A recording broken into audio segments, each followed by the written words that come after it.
Okay, hello everyone. Here I want to provide a tutorial on how to translate message on Skype app on an Android device. Well, if you receive messages in a language you are not fluent in, the translation feature helps you understand the content of the message without needing to manually translate it. So, let's go to the tutorial. Okay, firstly you have to go to the Skype app on your device.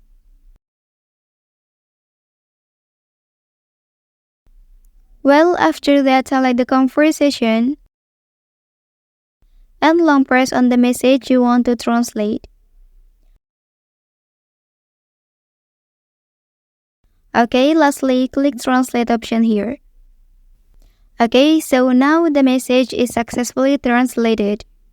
Well, that's the tutorial on how to translate message on Skype on an Android device. If you are helped by this video, don't forget to like and subscribe to get other information from this channel. Thank you.